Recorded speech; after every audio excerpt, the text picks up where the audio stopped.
Hey guys, how's it going? Kevin Cleary here with a first impressions video for you on a Kizer knife. This is a knife that, it's pretty new. I think it's new for this year, 2020. And I haven't reviewed a budget Kizer in a while. And I don't know if they're still doing the Tangram. No, they are still doing Tangram. What I don't know if they're still doing Vanguard. So I don't know if I'm supposed to call this a Vanguard or if it's just a standalone thing or what the case is, but it's been a while since I reviewed a budget Kizer, and so I wanted to take a quick look at this. So this is how they ship, at least this how this one's shipped. We've got this plastic insert, the knife sits in there, and then you've got the paperwork here. I will say the plastic feels a little chintzy, but otherwise it's just a knife in a box, so not anything really, really special here.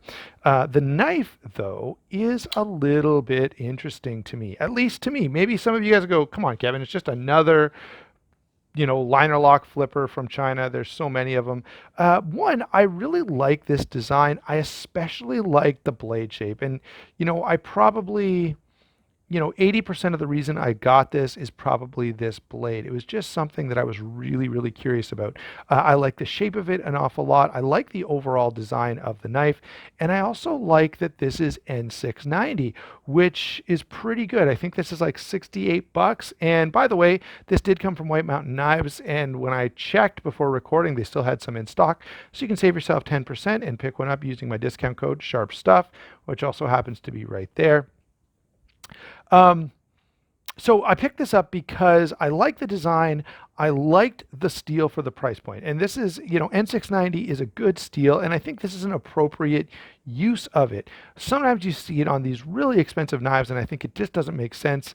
N690, I would say is comparable to like VG10, 154 cm, that kind of category. And so I think it fits well on a budget knife. On a higher price knife, I expect something a little bit better. So that's one of the main reasons I picked it up. I loved the design, and I thought the steel choice was a little bit interesting. So since we're talking about that already, let's do a quick rundown here. So we've got a drop point, flat ground blade in N690 steel, nice and thin behind the edge, and initial sharpness is actually quite good on this. So I've got to give Kizer some credit for that. Deployment methods are thumb stud or flipper, and both work really well. By the way, let me comment on this. Normally this would be a review comment, but I'm going to say it now.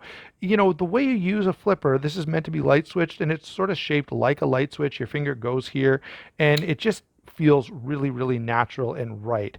A lot of knives I feel like I look at and I'm going, what was the thought process that went into this flipper? Like, you've made the comfortable part, the part where you're not going to flip it. And so I've got to give some credit for getting that flipper really ergonomically well done. The action is very nice. The detent is very dialed in, at least, initially that's my thought. The thumb stud works really, really well. Sorry about that, guys. I'm moving around all the time and it's throwing off the focus. But blade action, so far so good. Comfortable lock bar that I'm pretty happy with getting a hold of here. It is on bearings. We've got a G10 scales over stainless steel liners, stainless steel backspacer, along with a glass breaker, which is not something you often see. And then we've got an attempt at a deep carry clip over here with a blue line on it. I'm not sure if that ties into the name Justice and kind of blue line police stuff or not. And then the deep carry clip. So take a look at that. We've got screws that are sort of button head screws instead of flush fitting screws, and that to me is kind of a miss. The pocket clip is movable, so left or right side tip up carry. I can't say too much about the clip yet because I haven't actually spent any time with this in my pocket, so I'll update you when we get to the full review. Size and weight on this guy, it's a fairly substantial folder. So 8 5/8 inches overall, 3 3/4 inches on the blade length. So yeah, it's a big full-size knife.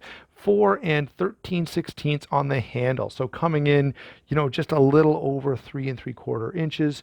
3 7/8 is the grip area here. So fairly good, even with large hands, you can see I've got some space to spare. A little bit of runnage of jimping on the back spine there for a little extra grip.